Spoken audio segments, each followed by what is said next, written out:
भाई आज देखो हमारे हॉस्टल में क्या घूमने लग रहा है।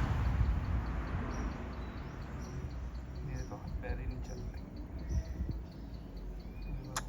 क्या है ये? स्वागत है भाई आप सभी लोगों का एक नई वीडियो में। सूरीनाम में उसकी कैपिटल पारामारिबो में। अभी टाइम पता है कितना होने लग रहा है? शाम के 4। कल हम रात को बहुत ही लेट सोए क्योंकि काफ़ी लंबा दिन हो गया था और फिर हमको पता है यहाँ पे हमको 3-4 दिन रुकना पड़ेगा, इसलिए हम आज निकले ही नहीं कहीं पे।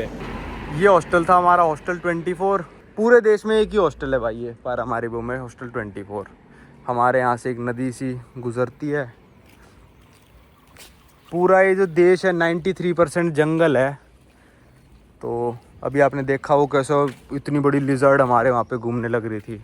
तो आप कहोगे भाई जब तुमको घूमना ही यहाँ पे एक दिन है तो तुम 3-4 दिन क्यों रुक रहे हो? क्योंकि भाई मेरे को लेना है अगले देश का वीज़ा जिसका नाम है गुयाना। तो गुयाना का ना ई वीज़ा भी है, वो मैंने अप्लाई कर रखा है लगभग 1 महीने पहले से। मेरे पास अभी तक कोई भी रिप्लाई नहीं आया और मेरे को पता चला है कि इतने इंडियंस ने अप्लाई कर रखा है डोंकी मारने के लिए गुयाना का वीज़ा कि वो रिप्लाई करते ही नहीं है। क्योंकि यहाँ से सूरीनाम से डोंकी जाते हैं गुयाना, गुयाना से आ जाते हैं ब्राज़ील क्योंकि वीज़ा बहुत मुश्किल से देता है इंडिया में। तो ये रूट आजकल चुन रखा है। तो मैंने पहले एम्बेसी में बात कर ली थी यहाँ पे सूरीनाम में जो गुयाना की एम्बेसी है कि भाई मेरे को वीज़ा दे दोगे या फिर नहीं दोगे और डॉक्यूमेंट्स क्या क्या लोगे। तो उन्होंने डॉक्यूमेंट्स की लिस्ट मेरे को भेज दी थी। तो आज ना संडे है तो मंडे को सुबह सुबह 8 बजे एम्बेसी खुलेगी। उन्होंने कहा था 1-2 दिन में हम वीज़ा दे देंगे। अब जितने दिन में वो वीज़ा देते हैं हमको यहीं पर रुकना पड़ेगा। तो आज हमने रेस्ट करा पूरे दिन। हमने कहा कल से घूम लेंगे। शाम के बज रहे हैं 4, थोड़े बादल आ गए तो धूप कम हो गई, वॉकिंग माहौल हो गया। तो अब जा रहे हैं हम सेम इंडियन रेस्टोरेंट पे राजा जी पे खाना खाने। क्या बटर चिकन बनाया था भाई, मज़ा आ गया था। भरपेट खाएंगे अब। थोड़ा चलते चलते मैं आपको आर्किटेक्चर दिखा देता हूँ। ये सारा डच आर्किटेक्चर है। इनको 1975 में ये आज़ादी मिली है नीदरलैंड से। तो ये देख लो आर्किटेक्ट, सारे लकड़ी के घर बने हुए हैं यहाँ पे। वो आगे देखो भाई, ये देखो ये एक इनका ना हॉस्पिटल है और ऐसा लग रहा है कि किसी ना राजा महाराजा का घर हो पहले का, जैसे शिमला वगैरह साइड बनते थे ना। तो ये भी पूरा ऐसा लग रहा है लकड़ी का बना हुआ है, पर नहीं, इसके अंदर सारा लकड़ी का बना होगा पर बाहर से सारा ये उसका बना हुआ है, ब्रिक्स का। कल हम वॉक कर रहे थे ना, ऐसा लग रहा है जैसे कि ये घर देख के जैसे नीदरलैंड से वॉक करने लग रहा हूँ मैं। बिल्कुल भाई वैसे वाले देखना, ऊपर से घर ऐसे बना रखे हैं। बल्कि यहाँ पे ज़रूरत नहीं है ऐसे घर बनाने की क्योंकि यहाँ पे बर्फ़ थोड़ी ना गिरती है। तो ऐसी छत वाले घर ना उन देशों में बनते हैं जिसमें बर्फ़ ज़्यादा गिरती है कि बर्फ़ नीचे आ जाए। पर शायद यहाँ पे ना इन्होंने बारिश की वजह से बना रखा है। इतना ह्यूमिड रहता है ये देश और यहाँ पे इतनी बारिश होती है, 93% जंगल है। तो शायद इसकी वजह से भी इन्होंने छत ऐसी बनाई हो। पर ये तो सारा भाई डच लोगों ने बना रखा है। जो नए घर बन रहे हो बिल्कुल अलग हैं। लकड़ी है क्या ये भी? अबे ये भी लकड़ी है भाई, कमाल ही हो गया भाई। ये देखो, आपको देख के क्या लग रहा है कि क्या है? मेरे को तो कल ऐसा लगा था, रात को इसके साइड में से निकले थे ना। किस दिन रात को निकलूंगा तो तब भी दिखा दूंगा। बिल्कुल ऐसे लाइट वाइट मस्त जल रही थी। मैंने सोचा ये कोई इनका पार्लियामेंट है या फिर बहुत ही ज़्यादा मेन बिल्डिंग है। पर जब गूगल मैप पे देखा ना, ये नीदरलैंड की एम्बेसी है। एम्बेसी की शेप देख लो भाई कैसी है, जैसे कोई कल्चरल हाउस वगैरह हो। देखो वहाँ पे लिखा भी हुआ है, ये तो क्या लिखा है, नेदरलैंड लिखा है। वो नीदरलैंड का फ्लैग लगा हुआ, यूरोपियन यूनियन का भी फ्लैग लगा हुआ है वहाँ पे।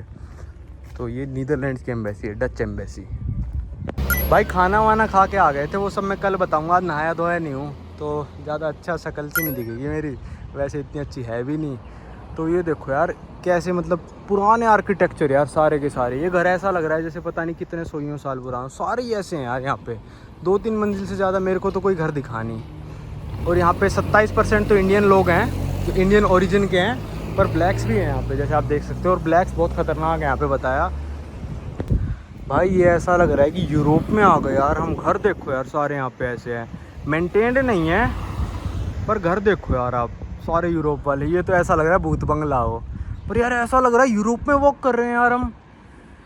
कमाल है भाई। आज सब कुछ ही बंद है यार। पता नहीं, कंट्री तो यार 30% हिंदू है पर सब कुछ ही बंद है। आज संडे है तो स्वीटी सुपरमार्केट ये खुली है, पर चारों तरफ इन्होंने बैरियर लगा रखे हैं। तो कल आके हम दिखाएंगे आपको। आज तो सब कुछ बंद है। अभी हम पानी लेने जा रहे हैं भाई। वो रही गुयाना की एम्बेसी जहाँ हमको कल वीज़ा अप्लाई करना है। हमारे हॉस्टल से 5 मिनट की वॉक पे है मुश्किल से। वो गुयाना का फ्लैग मैं देखने आ गया आज, क्योंकि कई बार क्या होता है एम्बेसी की लोकेशन शिफ्ट हो जाती है और अपडेट नहीं करते हैं इन देशों में। चलो आगे वापस चलते हैं। One day later. स्वागत है भाई आप सभी लोगों का एक नए दिन में। संटी भाई भी सोने लग रहे हैं, सुबह के बज रहे हैं 8 और कल रात को सोया तो मैं बहुत ही लेट था, 1 बजे सोया था, पर जल्दी उठ गया क्योंकि आज अगर नहीं उठता तो इस होटल में 2 दिन और सोना पड़ता। तो आज मैं जा रहा हूँ गुयाना का वीज़ा सबमिट करने। यहाँ से एम्बेसी वॉकिंग डिस्टेंस पे है, लगभग 500 मीटर पे। कल मैं देख भी आया था एम्बेसी, उन्होंने कहा था यार आपका फिज़िकल प्रेजेंट होना यहाँ पे ज़रूरी है वीज़ा अप्लाई करने के लिए, और आपका इंटरव्यू भी होएगा, और इंटरव्यू होने के 1-2 दिन बाद हम वीज़ा इशू करते हैं। इसलिए मैं बिल्कुल सुबह जा रहा हूँ एम्बेसी के टाइम पे खुलने पे। उनसे रिक्वेस्ट करूँगा कि भाई प्लीज़ मेरी बात को समझो। और मैंने क्योंकि यहाँ से गुयाना से ऑलरेडी एग्ज़िट की फ़्लाइट करा रखी है अमेरिका की और फिर वहाँ से इंडिया की, कि अगर तुमने लेट करा तो मैं गुयाना नहीं घूम पाऊँगा। मेरे को बस यहाँ से बस लेके फिर गुयाना जाके फ़्लाई करना पड़ जाएगा। एक दिन तो मैं एटलीस्ट घूमना चाहता हूँ, वैसे 1 ही दिन का है, तो देखते हो क्या बोलते हैं। इसलिए मैं सुबह सुबह जा रहा हूँ कि आज ही तुम इंटरव्यू वगैरह ले लो मेरा, और कल शाम तक चाहे मेरा वीज़ा दे दो। तो देखते हैं क्या बोलते हैं, चलते हैं। भाई ये मेरे पीछे है गुयाना की एम्बेसी, ये पूरी एम्बेसी है और मैंने सबमिट कर दिए डॉक्यूमेंट। कहती ठीक है, कहती पर आपका इंटरव्यू होएगा। मैंने कहा ले लो, अभी ले लो यार इंटरव्यू, या फिर आज ले लो। मैंने कहा यार देखो मेरे को 7 को जाना है, एटलीस्ट 2 दिन तो मैं गुयाना रुकूँ। मैंने अपनी टिकट भी ऑलरेडी करा ली है गुयाना से रिटर्न की। तो कहती कि हम किसी अंडर ऑब्लिगेशन नहीं है कि आपको मतलब वीज़ा दे ही दें और आपका जल्दी करें, पर हम जो आपने डेट लिखी है इसको कंसिडरेशन में ज़रूर लेंगे, ये वो। मैंने बहुत रिक्वेस्ट करी। फिर कहती है आपके पास कोई कॉन्टैक्ट नंबर है जो गुयाना में हम कॉन्टैक्ट कर सकें? मैंने कहा नहीं है। मैंने कहा ईमेल में बता देना कि इंटरव्यू के लिए कब आ सकता हूँ। तो मैंने कहा मैं बड़ा पास ही रुका हूँ यार, प्लीज़ मेरे को मेल कर देना, मैं तुरंत आ जाऊँगा इंटरव्यू के लिए। तो कहती ठीक है देखते हैं। भाई यार अब बताओ यार, गुयाना जैसी एम्बेसी भी इंटरव्यू लेगी यार। इंडियंस के लिए भी वीज़ा फ्री नहीं कर रखा इन्होंने। 40% इंडियन रहते हैं वहाँ पे गुयाना में, सूरीनाम से भी ज़्यादा। अब मेरे को पता है ये सोचेगी आज आई है तो आज तो मैं क्यों इंटरव्यू के लिए बोलूँ, इसलिए मैंने बोल दिया कि भाई मैं पास में रुका हूँ, प्लीज़ मेरे को मेल कर देना जैसे ही कुछ हो। मैं भी जाते ही एक मेल डाल भी दूँगा, या फिर एक काम करूँगा मैं 2-3 घंटे बाद डाल दूँगा कि मैडम मेरा करवा दो प्लीज़ इंटरव्यू। अब मैं क्या कर सकता हूँ यार। चलो भाई देखते हैं क्या होता है। अगर ये 9 तारीख तक भी मेरे को देते हैं ना, फिर मेरा क्या होगा, यहाँ से जाएंगे हम, पहुँचेंगे 9 तारीख को और 9 तारीख की रात को गुयाना से निकल जाएंगे। इससे ज़्यादा मैं कुछ भी नहीं कर सकता। मैं नहीं कराऊंगा अपनी चेंज फ़्लाइट 1 दिन की भी गुयाना में वीडियो बनाने के लिए। यहाँ एम्बेसी की कड़ी इतनी है, दिल्ली में पता नहीं क्या क्या डॉक्यूमेंट मांगते हैं, पुलिस रिपोर्ट लेके आओ, ये लेके आओ, वो लेके आओ। यहाँ पे मैंने इनको पहले ही मेल करके बोला था कि भाई मेरे डॉक्यूमेंट पहले ही चेक कर लो, इंटरव्यू की डेट दे दो मेरे को 5 अगस्त के बाद की कभी की भी। कहते नहीं बंदे को यहीं पे प्रेजेंट होना चाहिए, ये होना चाहिए, वो होना चाहिए। मैंने कहा भाई ठीक है तुम रहने दो। चलो चलते हैं भाई वापस, ब्रेकफास्ट खाते हैं अपने होटल में, ब्रेकफास्ट फ्री है, फिर निकलेंगे बाहर घूमने के लिए। भाई टाइम हो रहा है 11 बज रहे हैं सुबह के। मैं वापस हॉस्टल आ गया था, ब्रेकफास्ट कर लिया, यहाँ पे फ्री ब्रेकफास्ट मिला था। और मैंने आते ही ना 9 बजे के करीब 1 घंटे बाद उनको मेल लिख दी थी अच्छी खासी कि भाई प्लीज़ मेरा देखो सिचुएशन ऐसी है, ये है वो है। तो आधे घंटे बाद ही उनका रिप्लाई आ गया था, ठीक है भाई आपकी सिचुएशन देखते हुए हम आपका इंटरव्यू 11:05 पे शेड्यूल कर रहे हैं। ऐसा दिखा रहे हैं जैसे पता नहीं कितने एप्लीकेंट बैठे हैं यहाँ पे। अभी जाके एम्बेसी में पता चल जाएगा कितने आ रखे हैं इंटरव्यू के लिए। चलो देखते हैं क्या पूछते हैं इंटरव्यू में, फिर चलते हैं। भाई यहाँ पे मैंने सबमिट कर दिया पासपोर्ट, और पता है इंटरव्यू लेने वाली लेडी कौन थी? Visa officer. सुबह भाई वो अकेली एम्बेसी में घूम रही थी, उसने बोला रिसेप्शनिस्ट का वेट करो। मेरे को नहीं पता वही वीज़ा ऑफिसर है। तो उसने 2-4 सवाल पूछे कि पहली बार जा रहे हो, टूरिस्ट के लिए जा रहे हो? कहती मैंने आपका लेटर पढ़ लिया है, मेरे को सब पता है आपके बारे में, और आप डॉक्टर भी हो। मैंने कहा हाँ। फिर कहते हैं आप 7 तारीख को जा रहे हो तो 3 वीक वाला वीज़ा दे देंगे हम आपको, जो कि $40 का है, 1 महीने वाला $50 का। मैंने कहा 3 वीक वाला मेरे लिए ठीक है, $40 में दे देंगे। तो मैंने कहा मैडम 7 तारीख को मेरे को एंट्री करनी है गुयाना में, तो आप मेरे को कब दे दोगे पासपोर्ट? तो एकदम से बोलने लगी भाई देखो आज नहीं दूंगी, आज नहीं दूंगी। मैंने कहा आज नहीं चाहिए मेरे को, प्लीज़ कल अरेंज करा देना, क्योंकि 7 तारीख को मेरे को सुबह अर्ली मॉर्निंग निकलना पड़ेगा गुयाना के लिए। मैं बाय लैंड जाना चाहता हूँ। अब पता नहीं उसने कितना सुना कितना नहीं सुना, पर आज तो पासपोर्ट नहीं मिल रहा है, तो आज यहीं पे रुकना पड़ेगा। और कल भी अगर ये दोपहर तक भी देंगे तो कल भी यहीं रुकना पड़ेगा, क्योंकि जो सूरीनाम है ना वो किसी भी कंट्री से, पूरी दुनिया में किसी भी कंट्री से, आसपास के नेबर्स के अलावा भी किसी भी कंट्री से लैंड बॉर्डर से कनेक्टेड नहीं है।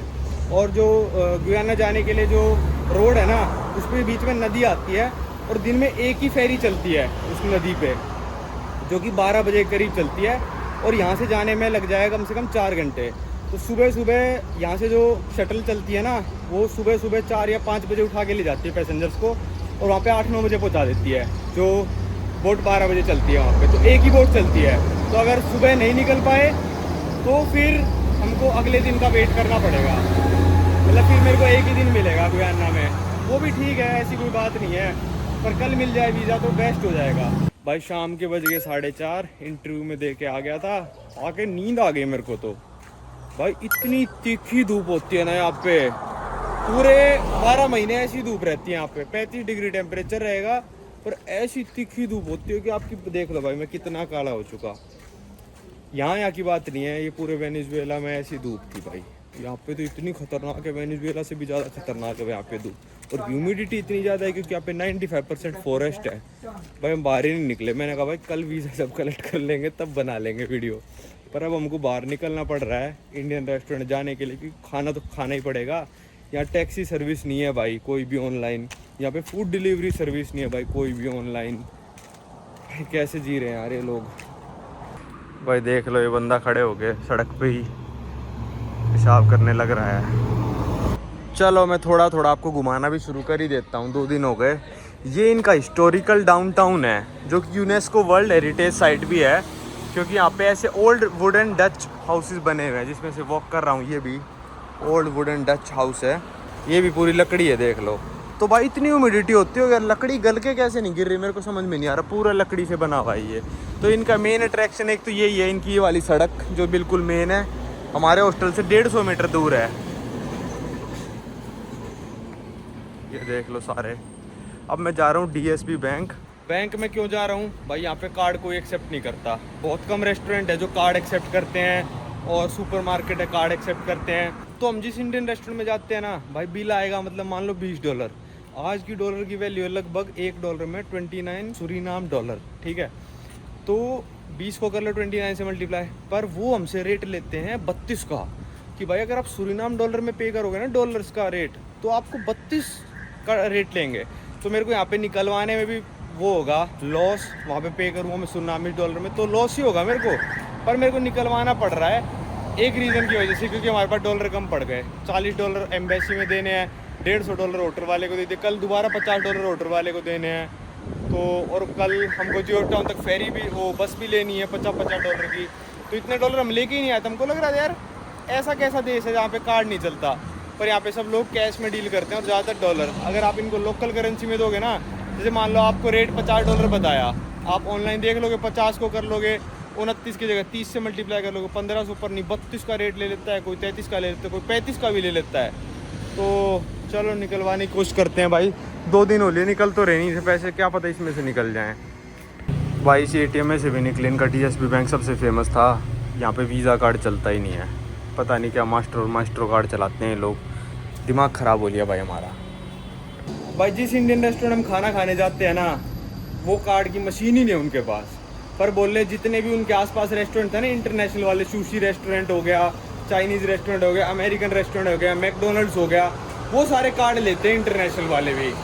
तो मैं बस एक सवाल पूछना चाहता हूँ कि 130 देशों में मेरे साथ में ऐसा बहुत बार हो गया कि इंडियन रेस्टोरेंट या फिर इंडियन स्टोर में मैं जाता हूँ ना, या तो कार्ड के एक्स्ट्रा पैसे लेंगे वो, या फिर कार्ड लेते ही नहीं है, ओनली कैश।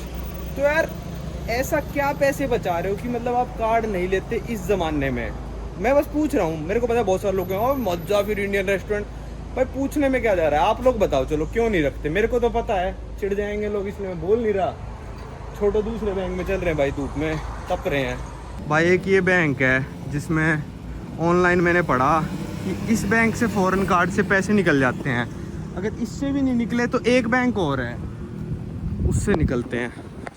भाई इसमें ट्राई कर लेते हैं यार, 4000 में तो क्या हो रहा है भाई, तू निकाल मेरे 8000 निकाल, चल इतने तो चाहिए ही होंगे भाई, निकाल दे यार, और नहीं घूमना चाहता मैं। लो रिसिप्ट निकाल दी, नहीं निकल रहे, कमाल हो गया।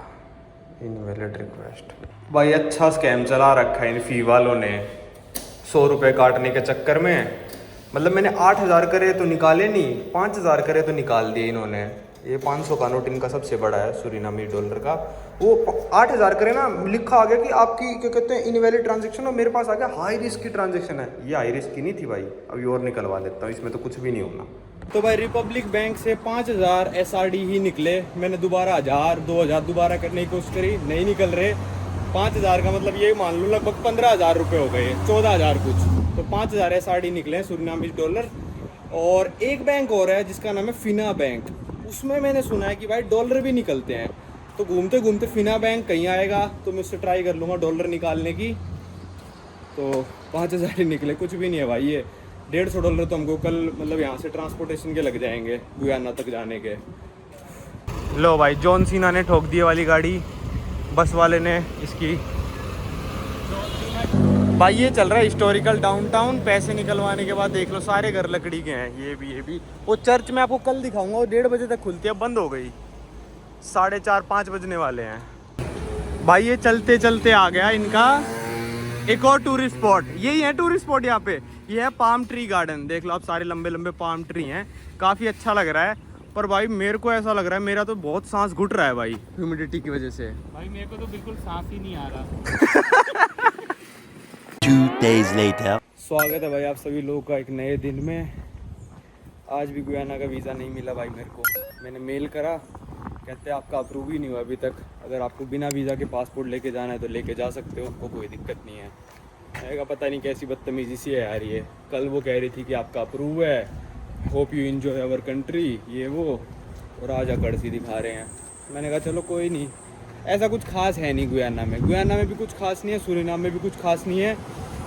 बस मतलब वही यार, वीज़ा के चक्कर में हमको फंसना ही पड़ता है। संटी भाई मेरी वजह से फंसे हुए हैं। मेरे को इतना बुरा लग रहा है उनके लिए कि एक दिन के देश थे ये, और हमको यहाँ पे मतलब 4 दिन यहाँ पे हो लिए, 2 दिन गुयाना में। अगर पहले मेरे पास गुयाना का वीज़ा होता ना, सच बता रहा हूँ, जिस दिन आता मैं उस दिन रुकता सूरीनाम और अगले दिन गुयाना पहुँच जाता। एक दिन गुयाना रुकता और अगले दिन वहाँ से अमेरिका चला जाता। कुछ भी नहीं है दोनों देशों में, ज़ीरो, जिसको कहते हैं ना ज़ीरो टूरिज़्म, वो है दोनों देशों में। गोरे आके जंगल में जाते, इतनी गर्मी होने लग रही है यहाँ पे, और पूरे साल ऐसे ही रहता है। पर हमको देख लो वीज़ा के चक्कर में कैसे धक्के खाने पड़ते हैं। मैं लिटरली भीख मांगने लग रहा हूँ उनसे। सुबह भी मैंने एक मेल करा, फिर दोपहर में एक मेल करा, और अब वो कह रहे हैं आपका अप्रूव ही नहीं। यार कहाँ से अप्रूवल ला कहाँ से रहे हो तुम? तुम्हारी 2 कमरों की एम्बेसी नहीं है। फिर यार ऐसे करते हैं, अब क्या बताऊँ मैं। ये तो है ही भाई इंडियन पासपोर्ट के साथ कि हमको धक्के तो खाने ही पड़ते हैं, और खा रहा हूँ मैं भी, कोई दिक्कत नहीं है। चलो आज मैं आपको सूरीनाम का पारामारिबो शहर घुमाई देता हूँ। भाई ये आ गई सबसे famous church, top attraction of Suriname country, Peter and Paul basilica minor. इसके अंदर चलते हैं, 1:30 बजे तक ही खुली रहती है ये।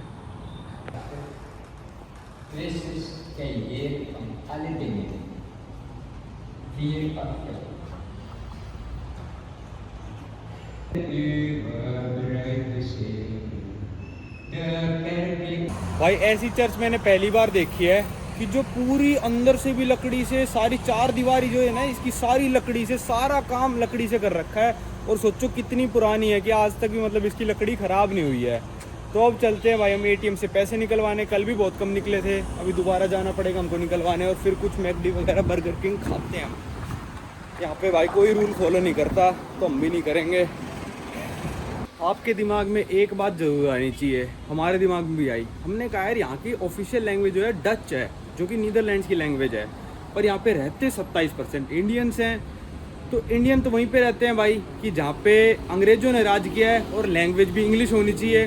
फिर हमने पढ़ा भाई यहाँ पे क्या हुआ कि भाई जो नीदरलैंड की सरकार ने, जब वहाँ पे किंगडम था ना नीदरलैंड का पहले, मतलब सारी टेरिटरीज वगैरह थी, उन्होंने जो स्लेवरी है ना वो अबॉलिश कर दी थी।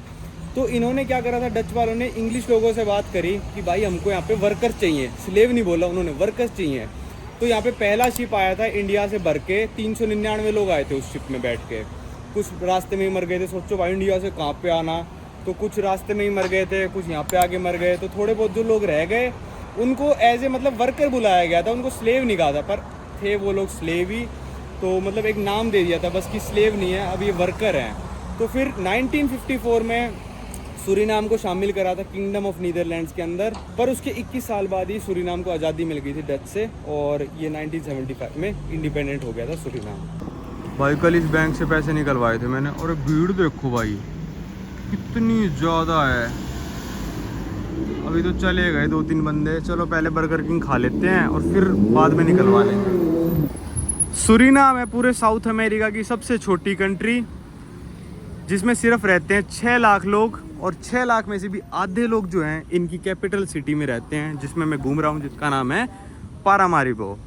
तो सिर्फ 6 लाख लोग रहते हैं। भाई बर्गर किंग आए थे, पर अब यहाँ से जा रहे हैं क्योंकि बहुत ही महंगा था यार, इतना महंगा। इससे अच्छा तो इंडियन खाना खा लेंगे। यहाँ पे 27% इंडियन लोग हैं, 25-30 इंडियन रेस्टोरेंट है, इससे अच्छा इंडियन खाना। ओ भाई आर्मर प्रोटेक्टेड व्हीकल, अच्छा बैंक में से निकला ही है। तो यहाँ की जो पॉपुलेशन है ना, वो लगभग ये मान लो 30% इंडियन लोगों की है, और 70% ये मान लो एक तरह से ब्लैक्स हैं। वो ब्लैक्स कहाँ से आए थे अब मैं आपको बताता हूँ। ये सारे आए थे घाना में से, घाना से लेके आए थे इनको एज ए स्लेव्स। तो जो स्लेव्स थे ना, अपने मालिक के उसमें से निकल के चंगुल में से आधे स्लेव जो ब्लैक थे ना, वो जंगल में भाग गए। तो जंगल में भागने से क्या हुआ, उनकी प्रजाति 300-400 साल में बिल्कुल अलग बन गई, और ये जो यहाँ पे स्लेव रह गए ना, जो सिटी में घूमने लग रहे हैं, वो अलग रह गए। तो अभी भी जंगल में लोग रहते हैं, और कई सारी वीडियोस है जिसमें घाना से लोग आते हैं, और वो अपनी घाना में ना नेटिव लैंग्वेज में बात करते हैं लोग, और वो जंगल वालों से बात कर पाते हैं। घाना वाले लोग क्यों कर पाते हैं, वो इसीलिए कर पाते हैं क्योंकि वो जो लाए गए थे ना स्लेव्स, वो सारे घाना में से लेके आए थे। भाई इंडियन रेस्टोरेंट तो बंद मिला, पर उसके सामने ही मैकडोनल्ड था, तो हमने कहा कोई ऑप्शन नहीं है, गर्मी हो रही है तो मैकडोनल्ड ही खा लेते हैं, कोई नहीं शाम को खा लेंगे इंडियन। भाई यहाँ पे फ़िश सैंडविच मंगा लिया, पर यार पता नहीं जहाँ पे भी इंडिया काम करता है या अफ्रीकन बंदे काम करते हैं, ढंग से कुछ काम ही नहीं करते। देखना कितनी सी सॉस लगाई है, और अमेरिका में ऐसे भर के देते हैं बिल्कुल ना। ये मैकडोनल्ड कार्ड लेता है यार, इस देश में दिक्कत ही है। भाई खा लिया यार मैकडोनल्ड्स में खाना, हमारा तो दिमाग ख़राब हो गया यार। $25-27 का खाना खाया हमने, इतनी घटिया सर्विस। अब मान लो यार 650 का बिल आया हमारा, ठीक है, 620 का। संटी भाई ने 2 500 के निकाल के दे दिए, कहती खुले नहीं है, ठीक है। फिर संटी भाई ने उनके दराज में देखा, इतने 100 के नोट बंडल पड़ा था पूरे का पूरा।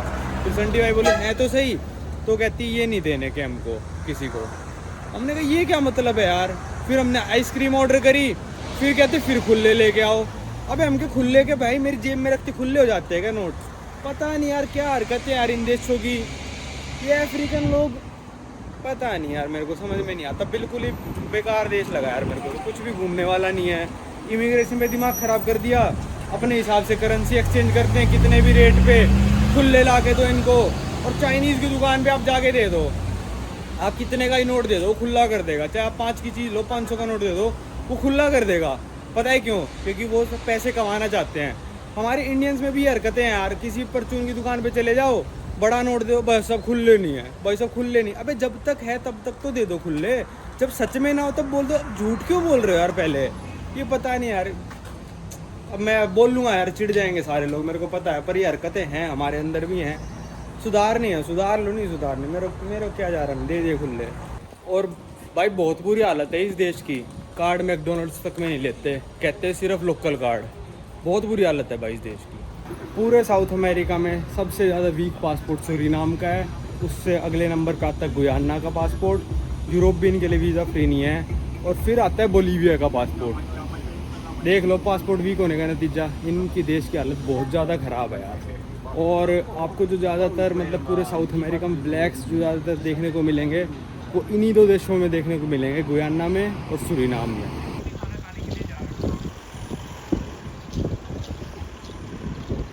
भाई पैसों को लेके बहुत पंगा हो रखा है यार यहाँ पे। हमको होटल वाले को देने हैं कैश, ये डॉलर में लेंगे, और कार्ड से पेमेंट करोगे तो अपनी करेंसी में लेंगे, उसमें इंटरनेशनल कार्ड नहीं चलाएंगे, कैश पर डॉलर में ही लेंगे। और डॉलर नहीं दोगे तो अपनी करेंसी का ज़्यादा रेट लगा के देंगे। भाई कमाल है यार, कमाल है। और खुद को इमिग्रेशन पे ऐसा साबित कर दिया था इन्होंने, जैसे भाई हमसे बड़ा कोई यहाँ पे शहंशाह नहीं है पूरी दुनिया में है। भाई ये गाड़ी देखो यार आप कैसी है, अभी चलते चलते देखी, बिल्कुल ही अलग है। मतलब डिग्गी बिल्कुल ही अलग कर दी, एम्बेसडर जैसी डिग्गी लगा दी और गाड़ी बिल्कुल अलग कर दी। पता नहीं कोई कंपनी का लोगो नहीं है आगे, कोई कंपनी का लोगो नहीं है ना, नहीं है। चलो चलते हैं। 3 days later. भाई फाइनली मिल गया भाई अपने को गुयाना का टूरिस्ट वीज़ा। सुबह मैं आ गया था, 8:30 बजे मेल आ गई थी, आपका पासपोर्ट रेडी है। पर मैं आया 11 बजे की, बस तो निकल ही चुकी है, सुबह 4 बजे जाती है, तो मिल गया वैसे। चलो तो भाई सुबह मैं वीज़ा ले आया था अपना। आज 5वां दिन हो गया हमारा यहाँ पे, 5वीं नाइट स्पेंड करेंगे हम सेम हॉस्टल में। $250 दे चुके हैं इन लोगों को अभी तक हम। भाई संटी भाई को मेरी वजह से वेट करना पड़ गया, गुयाना वाले वीज़ा ही नहीं दे रहे थे। पहले दिन ही दे सकते थे, वो इंटरव्यू लेते तुरंत, पर नहीं, उन्होंने पता नहीं अपने अकड़ में क्या करा कि भाई हम तो देंगे ही 2 दिन बाद। पहले दिन ही दे देते तो हम 2 दिन पहले ही निकल चुके होते हैं यहाँ से। तो हर देश से मैं एक चीज़ ज़रूर खरीदता हूँ, वो उस देश का मैग्नेट एज ए कलेक्शन। पर यार कई सारे नॉन टूरिस्टी देश होते हैं ना, उनमें मैग्नेट मिलना बहुत मुश्किल होता है, क्योंकि टूरिस्ट आते नहीं तो कोई सुवीनियर की दुकान ही नहीं खोलता। पर यहाँ पे एक दुकान मिली है, वो आर्ट्स एंड क्राफ्ट्स की दुकान है, मतलब एज ए गिफ्ट शॉप है। क्या पता वहाँ पे मिल जाए, पर वो दुकान भी 4:30 बजे बंद हो जाती है। भाई जब से आए यहाँ पे, एक तो सारी दुकानें नहीं बंद मिलती हैं, सुपर मार्केटों का टाइम नहीं पता, कभी कोई सी खुल जाती, कभी कोई सी बंद रहती है। तो अभी 4:10 हो रहे हैं, 5 मिनट दूर है यहाँ से वो दुकान। देखते हैं, खुली मिली और मैग्नेट मिल गया तो ठीक है, वरना अपना छोड़ो, क्या कर सकते हैं। वरना अपना 1-2 जगह और दिखाऊंगा आज मैं आपको, फिर खाना वाना खा के अपना सोएंगे। कल सुबह 4 बजे निकलना है, उसकी कहानी मैं अगली वीडियो में बताऊंगा। भाई सूरीनाम में बैटिंग का बहुत है, मिराज होटल है यहाँ पे, ये देखो सामने भी लिखा हुआ है बैटिंग का, सूरी बैट। 21+ के लोग बैटिंग कर सकते हैं। ये मिराज होटल है, यहाँ पे भी कसिनो वसिनो अंदर, बहुत सारे कसिनो है भाई यहाँ पे। इस छोटे से देश में, छोटी सी शहर में इतने कसिनो हैं। भाई हम हिस्टोरिकल सेंटर में रुके हुए हैं, पारामारिबो के। ये वाला बिल्कुल ही अलग सेंटर आ गया, मार्केट सेंटर, बिल्कुल इंडिया लग रहा है भाई, कि लोगों ने ऐसी गाड़ी पार्क कर रखी है जैसे रोड पे इंडिया वाले लगा देते हैं। कहीं पे भी गाड़ी देखो, फुटपाथ पे चढ़ा दी इस बंदे ने, बिल्कुल ऐसी इंडिया वाली दुकान ने, बिल्कुल सेम टू सेम इंडिया की फील आ रही है भाई मेरे को यहाँ पे चलते हुए। ये तो हम 5 दिनों में पहली बार आए हैं भाई यहाँ पे। ये है भाई सूरीनाम का फ्लैग, ऊपर नीचे ग्रीन, बीच में वाइट, और फिर बिल्कुल सेंटर में रेड, और उसमें येलो कलर का स्टार। भाई कुछ भी सही नहीं है यार इस देश में। ये दिखा रखी है इन्होंने लोकेशन, इतने बुद्धू लोग है क्या, लोकेशन डालनी भी नहीं आती यार। हम भागे आए, यहाँ पे कुछ था ही नहीं। और लो भाई कर लो बात, यहाँ कपड़ों की दुकान थी भाई, लोकेशन गलत डाल रखी थी इनकी, 5 मिनट आगे जाके आ गई दुकान ये रही। भाई ये बहुत ही बड़ी दुकान है यार सुवीनियर की, हर चीज़ सूरीनाम पे बना रखा है।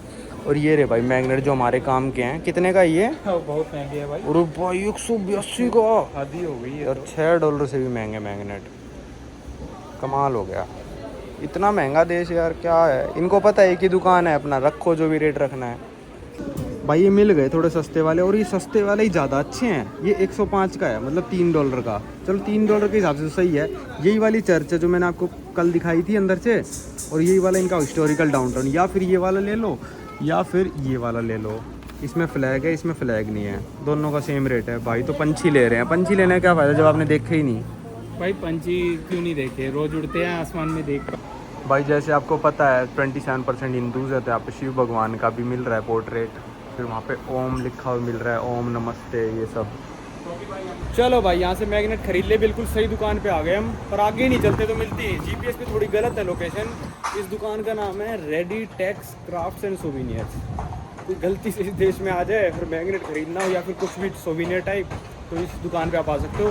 काफ़ी अच्छी दुकान थी, काफ़ी बड़ी थी। $250 के 2 मैग्नेट पड़े हमको, तो मतलब $8.5 के करीब में 2 मैग्नेट आ गए। अब हम चलते हैं सूरीनाम रिवर पे, और उसके साथ साथ वॉक करते करते हम पहुंच जाएंगे एक नए इंडियन रेस्टोरेंट पे, जहाँ पे शायद छोले भटूरे मिलते हैं। लो भाई चलते चलते एक और कसिनो आ गया। हर गली में कसिनो है इनके यहाँ पे, और अच्छे खासे, कई तो बड़े होटलों में है, कई ऐसे छोटे छोटे हैं बिल्कुल। ये तो बिल्कुल मतलब लोकल सा था। और भाई यहाँ पे ज़्यादातर जो आपको ग्रोसरी स्टोर मिलेंगे ना, वो आपको मिलेंगे चाइनीज़ लोगों के। जैसे मतलब जो भी गरीब देश है ना, वहाँ पे चाइनीज़ लोग कब्जा कर लेते हैं। जैसे ये लिखा लियांग की शॉप, और चाइनीज़ कैरेक्टर्स में लिखी होगी कईयों की दुकान का नाम, अपने ही नाम पे रखते हैं, ऐसा नहीं रखते कि भाई मतलब कि इनको लुभाने के लिए। सबसे सस्ता माल और सबसे बड़ी शॉप्स चाइनीज़ लोगों की है। देखो भाई एक और चाइनीज़ की दुकान, कंप्यूटरों की भी चाइनीज़ की, उसके साइड में भी चाइनीज़ की दुकान। भाई बहुत चाइनीज़ की दुकान है यहाँ पे। ये आ गई भाई सूरीनाम रिवर, सारा कूड़ा पड़ा है यहाँ पे। तो जो 20% शहर है ना नदी के उस पार भी है, तो इन बोटों में ले जाके ट्रांसपोर्ट भी करते होंगे। और बहुत बड़ा एक ब्रिज भी है देखो वहाँ पे, उस पे से भी आप उस तरफ जा सकते हो। लगभग 20% शहर उस तरफ बसा हुआ है, 80% नदी के इस तरफ है। इस रिवर का नाम है यहाँ पे सूरीनाम रिवर। भाई इस बस पे देखो क्या लिखा हुआ है, गांधी जी के रास्ते पर चलें चल। लो भाई एक और कसिनो आ गया। संटी भाई इतने कसिनो तो वेगस में नहीं है जितने यहाँ पे हैं मैजिक आइलैंड कसिनो। इस बस पे देखो भाई ओम, ऊपर लिखा है गंगा पुत्र।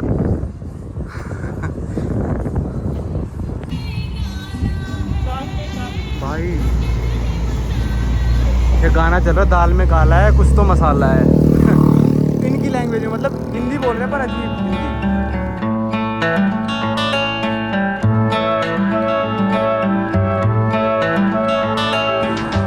ये मेरे को जहाँ तक लग रहा है नेशनल असेंबली है, मे भी पार्लियामेंट हो सकता है, मेरे को पक्का नहीं पता, पर मेरे को लग रहा है कि पार्लियामेंट हो सकता है। यहाँ पे सारे देशों के झंडे लगे हुए हैं। ये सारे लगभग ये मान लो साउथ अमेरिका के हैं या फिर कैरेबियन कंट्री के। और वो मेरे को पहचान में आ गया, वो इंडिया का झंडा है। तो इंडिया को यहाँ तो रिस्पेक्ट दी इन्होंने। ओ भाई ये तो एरिया बहुत ही खतरनाक आ गया, ये तो मैंने अभी देखा है। ये देखो पूरा यूरोपियन फील आ रहा है भाई यहाँ पे।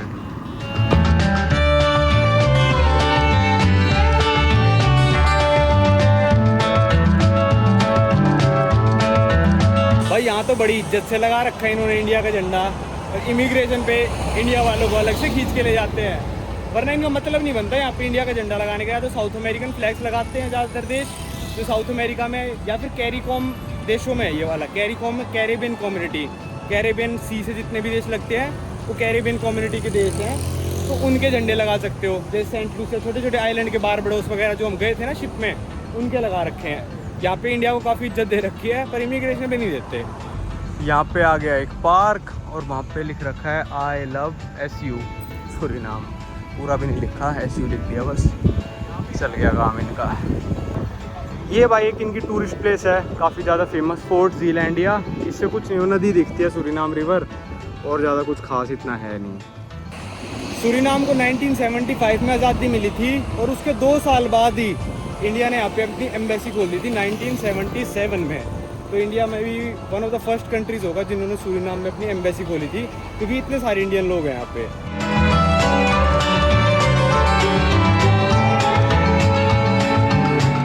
पर यार पीछे जितने भी डच टाइप घर थे, बड़े बड़े 2-2 मंजिल के, ये आगे डच टाइप घर, ठीक है, पर ये सारी अबेंडेंड है यार। इनमें कोई भी नहीं रहता, ना कोई दुकान है ना कोई रहता है इनमें, पता नहीं क्यों अबेंडेंड है ये कोई और फेमस जगह आई है इनकी, वाका पासी।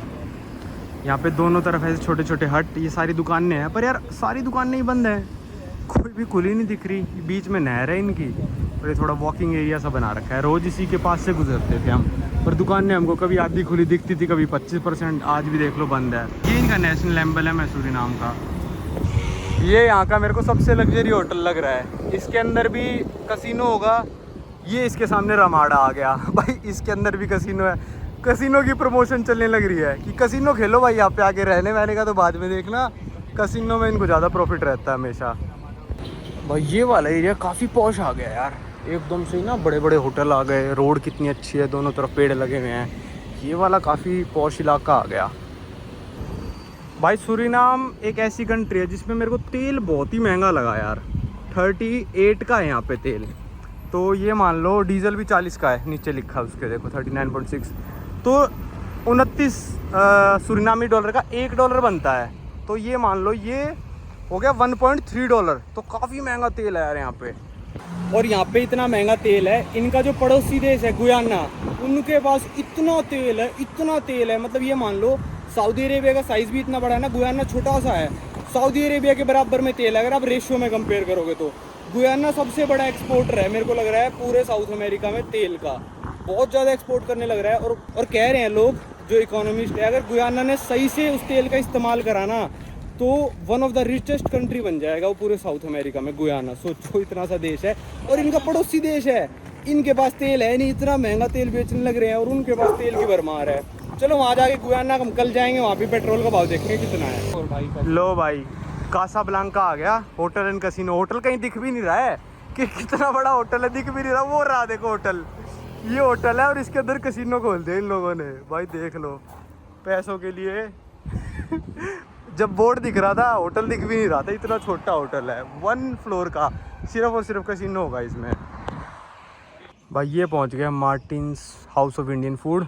जो chicken tikka masala butter chicken वगैरह था वो सब राजा जी वाले अच्छा बना रहे थे, पर उनके छोले भटूरे नहीं थे, वो खाने हम यहाँ पे आए हैं। भाई ये आ गए थे हम छोले भटूरे खाने, और अभी तक के दुनिया के सबसे घटिया छोले भटूरे हैं भाई ये।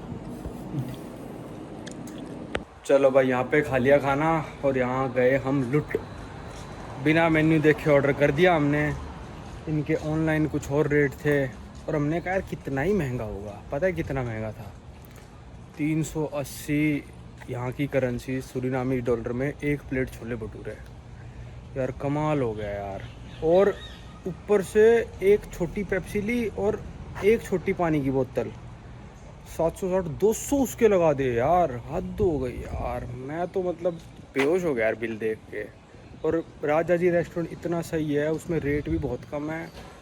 बेकार था यार यहाँ का खाना, तो पता नहीं मेन्यू देख के ऑर्डर करेंगे। मतलब ठीक है, इतना ऐसे कोई फ़र्क नहीं पड़ा कि भाई ये हो गया, पर दुख हुआ कि मतलब इतना नहीं होना चाहिए था और खाना बहुत ही बेकार था। ठीक है चलो चलते हैं। तो भाई यहाँ पे जो बंदा था ना, जो वेटर कह लो शेफ़ कह लो, वो उत्तराखंड से था भाई। तो हमसे पूछता कहाँ अमेरिका जाने के लिए आए हो? हमने कहा भाई हम अमेरिका से यहाँ पे आए हैं घूमने के लिए। कहता अच्छा। फिर उसको जब ये पता चला ना कि हम तो डोंकी मारने नहीं आए हैं, तो वो अपनी बात से पलट गया। कहता नहीं मैं तो यहीं पे काम करने आया हूँ। फिर संटी भाई ने पूछ लिया यहाँ पे कितनी सैलरी मिलती है? बोला कुछ नहीं है, इंडिया वाली है, 20-25 हज़ार है। तो भाई एक बात बता, 20-25 हज़ार कमाने का तेरा क्या फ़ायदा? मतलब मैं उसको नहीं कह रहा, किसी भी बंदे को कह रहा हूँ, 20-25 हज़ार कमाने का क्या फ़ायदा जब तुम 12 महीने काम करोगे ना, तब तुम्हारे 3 लाख रुपए जुड़ेंगे। अगर तुम्हें 1 भी रुपया खर्च नहीं करते तब 3 लाख जुड़ेंगे। और इंडिया की यहाँ से आने जाने की टिकट 3 लाख रुपए की है, KLM एयरलाइन जाती है। तो तुम क्यों कर रहे हो यहाँ पे काम, मेरे को ये बता दो बस। तो भाई अगर यहाँ पे लोकल बंदे की सैलरी, यहाँ पे हमने इतने गरीब लोग देखे हैं, लोकल बंदे की सैलरी अगर यार 20-25 हज़ार है, तो छोले भटूरे अफोर्ड कर सकता है भाई? भाई कर ही नहीं सकता। मैं तो ये बोल रहा हूँ, अगर 3 दिन छोले भटूरे खाएगा कोई बंदा, उसकी तो सैलरी खत्म हो जाएगी। नहीं मतलब ये मजाक नहीं उड़ा रहे हम लोग, ये सही बोल रहे हैं कि भाई किसी भी कंट्री में जाओ ना, वहाँ पे जब तक कम से कम इंडिया का 1 लाख रुपए ना मिल रहा हो ना, तो जाने का फायदा नहीं है। आजकल इंडिया में यार अगर छोले भटूरे की दुकान के ठेला लगा लेते हैं ना, वो भी 40-50 हज़ार रुपये कमा लेते हैं। पता नहीं। चलो यार हम तो लुट पिट गए यहाँ पे। अरे दिल में दुख हुआ, पता है खाना बेकार था और इतना महंगा था, इस चीज़ का दुख है, पैसों का दुख नहीं है। बहुत बेकार खाना था। अगर छोले भटूरे मस्त होते ना हल्दीराम वाले, हम भी कहते यार मज़ा आ गया, अब तो फुल सोएंगे मस्त, पर अब दिमाग ख़राब हो गया बिल्कुल। भाई मैं सही बता रहा हूँ आप लोगों को, आज तक है ना ऐसा नहीं हुआ खाना खा के चाहे कितना भी बिल आ जाता है ना, चाहे $100 बिल आ जाए, मेरा दिल नहीं दुखता। भाई ये यहाँ पे है ना इतने गंदे छोले भटूरे, इतनी गंदी दुकान, इतनी गंदी बदबू आ रही थी अंदर, मेरा तो है ना भाई रोना सा निकला है। मतलब जब मैं पैसे देने लगा ना, मैंने कहा कि भाई यहाँ पे दिल दुख रहा है। मैं तो सच बता रहा हूँ, ऐसा लग रहा है थोड़ी देर भाई और मैं बैठ के रो के चलेंगे यहाँ से। भाई कल के लिए यहाँ से पैक करा लिया हमने। 4 दिन से इसी रेस्टोरेंट पे आ रहे थे, बड़ा ही ज़बरदस्त खाना बनाते हैं। यहाँ का मालिक भी पंजाबी बंदा है और यहाँ पे वर्कर भी सारे इंडियन रख रखे हैं। ये चौधरी हुक्का बार है। भाई को यहाँ पे लोकल सूरीनामीज जो अफ्रीकन लोग हैं, उनका कोई फेस्टिवल चलने लग रहा है। मतलब दुकानें लगी हुई हैं खाने पीने की, ये वो देखते हैं जाके क्या है आगे।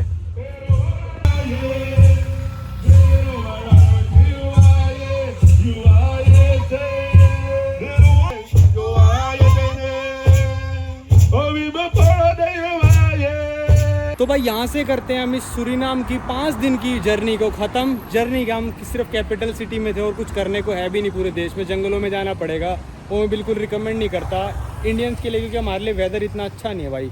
गर्मी है, ह्यूमिडिटी है, तो जंगलों में जाने का वर्थ नहीं है। वेनेजुएला के जंगल काफ़ी ठंडे थे, वो मस्त था। तो ये लोकेशन मेरे को सबसे सही लगी है। चर्च भी काफ़ी यूनिक सा था, पूरा वुडन था। तो यहीं से मैंने सोचा वीडियो को एंड कर देते हैं। शाम के बज गए हैं 7 और कल सुबह 4 बजे हमको टैक्सी वाला लेने आ जाएगा यहाँ से गुयाना ले जाने के लिए।